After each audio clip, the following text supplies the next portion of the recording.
नमस्कार दोस्तों, एक बार आपके समक्ष फिर से हाजिर हूँ बहुत ही सुंदर एवं प्रेरणात्मक कहानी लेकर। और ये कहानी मैं आपके लिए लाई हूँ डॉक्टर मंजरी शुक्ला जी की किताब से। पर्वत से सीखो गर्व से शीश उठाना। पर्वत से सीखो गर्व से शीश उठाना, सागर से सीखो जी भरकर लहराना। प्रकृति नहीं सिखाती किसी को ठुकराना, इसे बस आता है सबको अपनाना।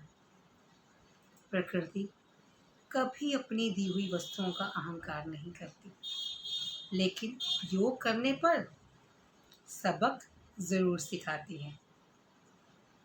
प्रकृति बहुत कुछ देती है और सबक तो इतने सिखाती है कि मुझे लगता है इतना तो हमें पढ़ाई भी नहीं सिखा पाती। त्याग सबसे बड़ा प्रकृति का सबक है, त्याग, जो हम सीख नहीं पाते। नित्य नया सृजन, और फिर खुद के लिए नहीं, हमारे लिए। तो आज जो मैं कहानी आपको सुनाने वाली हूँ वो इसी पर आधारित है। डॉक्टर मंजरी शुक्ला जी की द्वारा रचित अंकल के पौधे। ये आपको बहुत सुंदर शिक्षा देकर जाएगी, और इस शिक्षा का तभी फायदा है जब हम उसे अपने जीवन में उतारें। मम्मी ने दीपू से कहा, सामने वाले अंकल को मिठाई दे आओ, आज उनका बर्थडे है। ओ, वह बाजार से लेकर खा लेंगे? दीपू ने कहानी की किताब में आंखें गड़ाए हुए कहा। बाजार से तो कोई भी खरीद के खा सकता है बेटा। उन्हें जब ये पता चलेगा कि मैंने इतनी मेहनत करके घर में मिठाई बनाई है तो वो जरूर खुश होकर खाएंगे। दीपू समझ गया कि अब तो उठना ही पड़ेगा। मन मारकर वह उठ खड़ा हुआ और पापा की तरफ देखता हुआ बोला, जाना जरूरी है क्या पापा? नहीं, बिल्कुल जरूरी नहीं। पापा ने उसके मन के भाव जान लिए थे तो हंसते हुए बोले, मेरे अच्छे पापा। कहते हुए दीपू वापस सोफे पर पसर गया।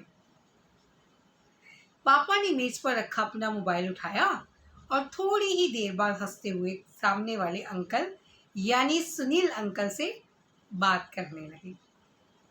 10 मिनट भी नहीं बीते थे कि सुनील अंकल, पापा और मम्मी एक साथ बैठकर मिठाई खाते हुए नजर आ रहे थे। दीपू बुदबुदाया, क्योंकि उसको न जाने सुनील अंकल से क्या रंजिश थी कि वह उन्हें अच्छा नहीं समझ रहा था। तो उसने जब देखा तो मन में बुदबुदाया, इससे अच्छा तो मैं इनके घर जाकर ही मिठाई दे आता, यहाँ तो नहीं हमारे घर आते। पापा दीपू के मनोभाव को अच्छी तरह समझ रहे थे। उन्होंने दीपू से कहा, अच्छा ये बताओ कि हमें अंकल को क्या गिफ्ट देना चाहिए? पापा की बात सुनकर दीपू को अंकल पर और ज्यादा गुस्सा आ गया। उसने मन में सोचा, जब देखो तब मेरे बर्थडे पर पेड़ पौधे लाकर दे देते हैं। कभी तुलसी का पौधा तो कभी नीम का पौधा, कभी भी कोई अच्छा उपहार नहीं देते। इन्हें तो आज मजा चखाऊंगा मैं। तो ये बात थी दोस्तों।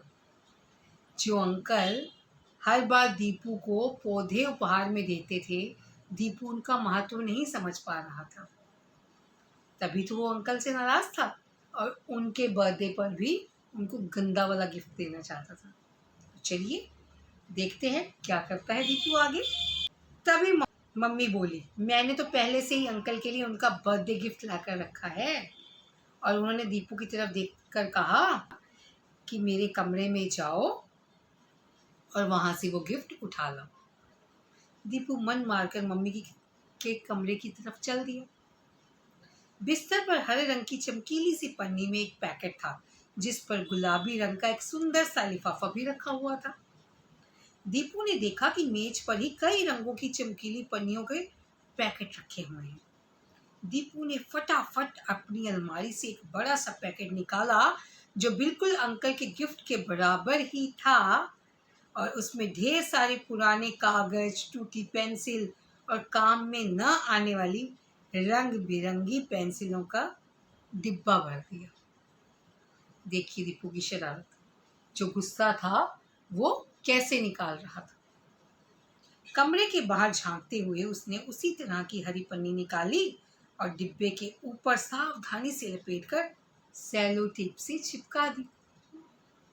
दीपू के हाथ डर के मारे कांप भी रहे थे, क्योंकि गलत काम तो गलत ही होता है ना दोस्तों। एक बार तो हमारा मन गवाही नहीं देता वो करने को, पर हम अपने मन की सुने बिना वो गलत काम करते हैं और वो सच में गलत होता है। दीपू के हाथ डर के मारे कांप रहे थे और मुंह सूख रहा था, पर वह हर कीमत पर अंकल को मजा चखाना चाहता था, क्योंकि उसके मन में गुस्सा था तो निकालने के लिए कुछ भी करना चाहता था।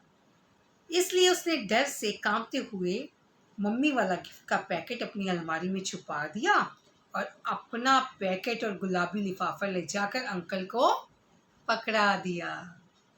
अंकल का चेहरा खुशी से चमक उठा और उन्होंने दीपू को पकड़कर कांस कर उसके दोनों गाल चूम ली।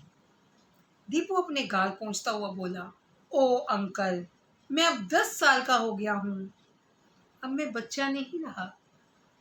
अच्छा, कहते हुए अंकल ने दीपू की दोनों गाल कसकर दोबारा चूम लिए और खिलखिलाकर हंस दिए।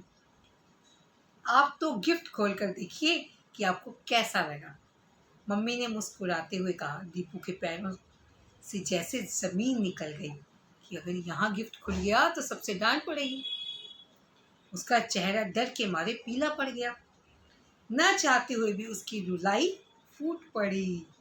पापा और मम्मी के साथ साथ अंकल भी घबराते हुए कुर्सी से उठ गए कि दीपू को क्या हो गया, एकदम रोने लग गया। पापा चप्पल पहनते हुए बोले, मैं इसे अभी डॉक्टर के पास लेकर जाता हूँ। नहीं नहीं, इतना दर्द नहीं हो रहा, दीपू ने अंकल की तरफ देखते हुए कहा। अंकल ने दीपू की आंखों में न जाने क्या देखा कि वह अपना गिफ्ट पकड़ते हुए बोले, मैं गिफ्ट तो घर जाकर देख लूंगा, अभी आप दोनों दीपू का ध्यान रखिए और अगर कोई भी ज़रूरत हो तो मुझे बुला लीजिएगा। ये सुनकर दीपू ने चैन की सांस ली। अंकल ने प्यार से उसके सिर पर हाथ फेरा और चले गए। मम्मी ने तुरंत दीपू को पानी पिलाया और कहा, अगर दर्द है तो बता दो, हम डॉक्टर के यहाँ ले चलेंगे तुम्हें। ओ, दर्द तो बिल्कुल ही गायब हो गया, दीपू एकदम से हंसते हुए बोला, क्योंकि दर्द तो था ही नहीं, वो तो नाटक कर रहा था।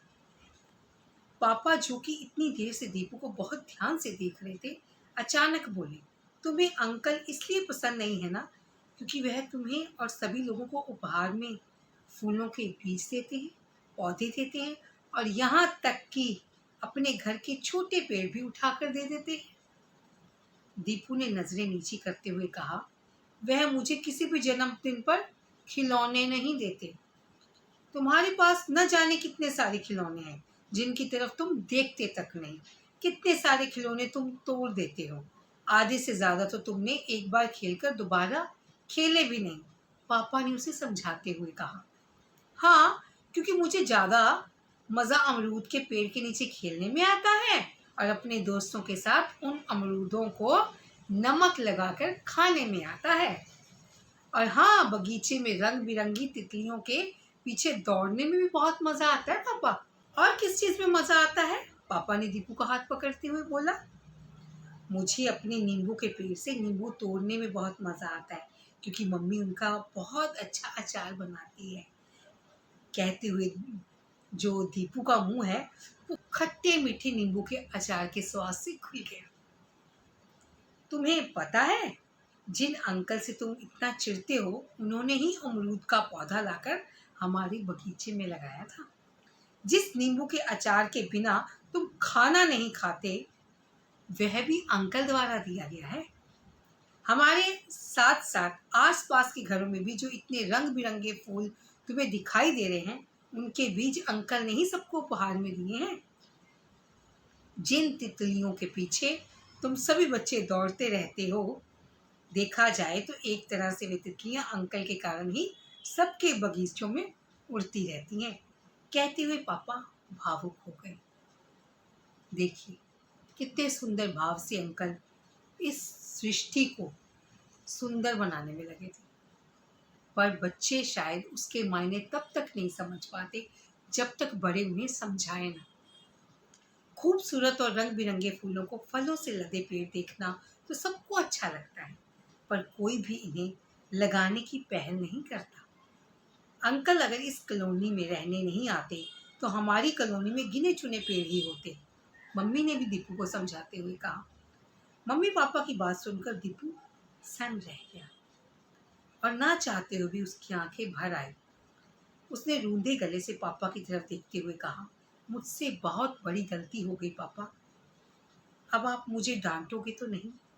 नहीं, अपनी गलती मान लेने के लिए बहुत हिम्मत चाहिए दीपू। इस सृष्टि को सुंदर बनाने में लगे थे, पर बच्चे शायद उसके मायने तब तक नहीं समझ पाते जब तक बड़े उन्हें समझाए ना। खूबसूरत और रंग बिरंगे फूलों को फलों से लदे पेड़ देखना तो सबको अच्छा लगता है, पर कोई भी इन्हें लगाने की पहल नहीं करता। अंकल अगर इस कॉलोनी में रहने नहीं आते तो हमारी कॉलोनी में गिने चुने पेड़ ही होते, मम्मी ने भी दीपू को समझाते हुए कहा। मम्मी पापा की बात सुनकर दीपू सन्न रह गया और ना चाहते हुए भी उसकी आंखें भर आई। उसने रूंधे गले से पापा की तरफ देखते हुए कहा, मुझसे बहुत बड़ी गलती हो गई पापा, अब आप मुझे डांटोगे तो नहीं? नहीं, अपनी गलती मान लेने के लिए बहुत हिम्मत चाहिए दीपू। अब जाओ और अंकल को उनका गिफ्ट देकर आओ। माँ बाप बच्चों के हाव भाव से ही समझ लेते हैं कि उनके मन में क्या चल रहा है। बस कोशिश ये होनी चाहिए कि गलती दोबारा ना दोहराई जाए। पापा की बात सुनकर दीपू जैसे कुर्सी से उछल पड़ा और बोला, पर आपको कैसे पता कि मैंने ऐसा किया है? पापा दीपू के आंसू पोंछते हुए बोले कि मैं तुमसे थोड़ी सी अच्छी पैकिंग करता हूँ। दीपू ये सुनकर हंस पड़ा और भागते हुए अपनी अलमारी से गिफ्ट लेकर अंकल के घर की ओर दौड़ पड़ा।